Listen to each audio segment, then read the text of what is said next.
Hello dear student, welcome.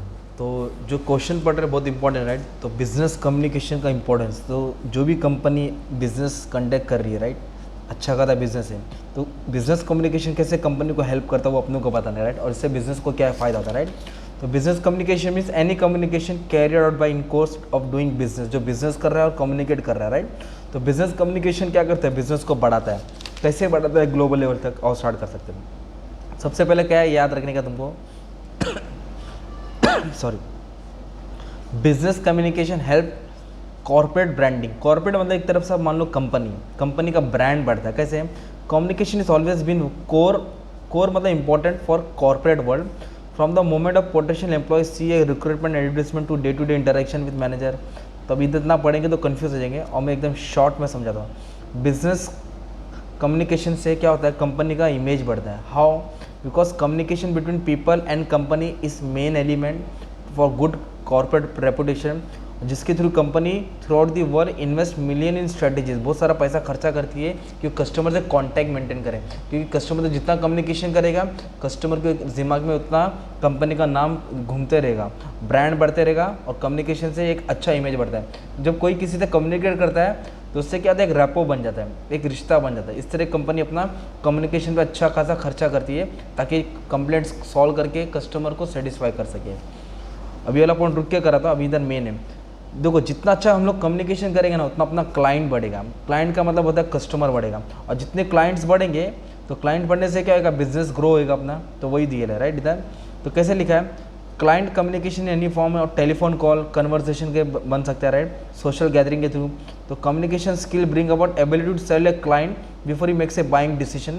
मतलब client से अगर अच्छा रिश्ता बन जाएगा ना, तो हम उसको क्या करेंगे, अच्छी सर्विस देंगे तो अच्छे से प्रोडक्ट खरीदेगा। तो वो क्लाइंट क्या करेगा, दूसरे कस्टमर को अपने पास लेके आएगा। तो एक कस्टमर तो दो कस्टमर बनेगा, दो से चार बनेगा।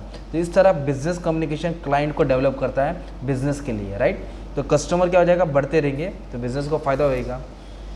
हेल्प्स टू क्लाइंट सस्टेनेंस का मतलब होता है मेंटेन करना, राइट। तो जब कंपनी बिजनेस कैसे चलता है, न्यू कस्टमर से चलता है, राइट। तो पर पुराने कस्टमर को तो नहीं छोड़ना चाहिए ना, तो कंपनी इनको भी मेंटेन करना है और न्यू कस्टमर को भी अट्रैक्ट करना है। तो इसके लिए कंपनी को क्या करना पड़ता है, कम्युनिकेशन करना पड़ता है, right. A company executive must have all well on skills, अच्छी स्किल्स होने चाहिए to install customer query.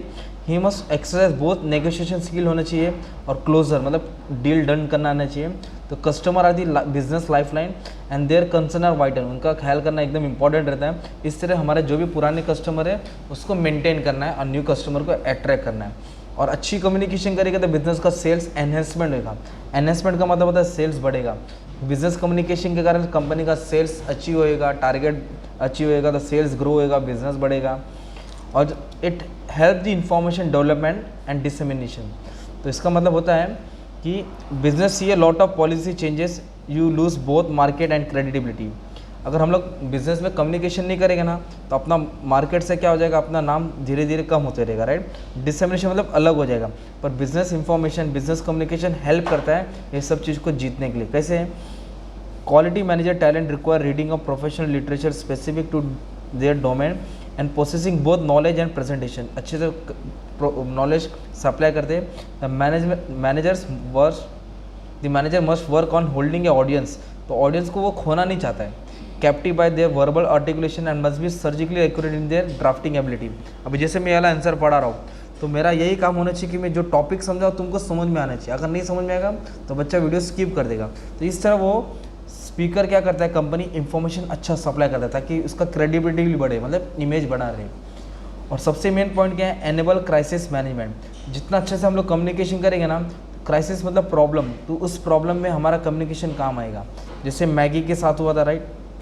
Maggi बराबर नहीं है तो उसको बंद कर दिया था नेस्ले कंपनी ने, बहुत सारा उसके ऊपर इल्ज़ाम लगे थे। पर जब बाद में टेस्ट होने के बाद मैगी वापस आया, तो उसका ऐड वापस आया ना कि हम फिर से 2 मिनट में मैगी बनाने के तैयार हैं। तो इस बुरी हालत में कम्युनिकेशन हमको हेल्प करता है, अपने बिजनेस को ग्रो करने में मदद करता है, वो पॉइंट था। और अपना फिर ग्लोबल लेवल बढ़ेगा। हम लोग बिजनेस जितना करेंगे उतने ग्लोबल कस्टमर अट्रैक्ट होगी, ग्लोबल कंपनी अट्रैक्ट होगी, कंट्री हमारा प्रोडक्ट को यूज़ करेगी, तो अपना प्रोडक्ट ग्लोबल लेवल तक जाएगा। और बिजनेस कम्युनिकेशन से बिजनेस का गुडविल बढ़ता है, कंपटीशन में आगे रहेंगे, बिजनेस ग्रो और एक्सपांड होता है। और जो भी कंपनी की स्ट्रेटेजी बनाई है हम लोग ने, कम्युनिकेशन करते थ्रू स्ट्रेटेजी को हम लोग क्या कर सकते हैं, अचीव कर सकते हैं। तो ये इंपॉर्टेंस ऑफ बिजनेस कम्युनिकेशन है। अगर ये क्वेश्चन आया एग्जाम में तो तुम लोग 3-4 पॉइंट ये डाल देना। और इसके पहले मैंने बिजनेस एथिक्स का आंसर पढ़ा है आपको, एथिक्स और CSR पढ़ा है, अब देख लेना प्लेलिस्ट में, तो वो वाला आंसर भी तुम लोग डाल सकते हैं सेम उसके लिए, ठीक है। तो टेंशन लेने की ज़रूरत नहीं है, इधर से पढ़ो या उधर से पढ़ो तो भी सही है। ये बिजनेस एथिक्स है ना, इसकी जगह पे भी सेम आंसर डाल देना। इंपॉर्टेंस ऑफ लॉयल्टी बढ़ेगा, प्रॉफिट बढ़ेगा, अच्छे से इस्तेमाल होगा, गुडविल रहेगा, प्रोडक्टिविटी, स्टैंडर्ड्स होएगा, मार्केट में नाम होएगा, वो सब आंसर एक साथ डाल सकते हैं, ठीक है, बिजनेस कम्युनिकेशन में। Thank you.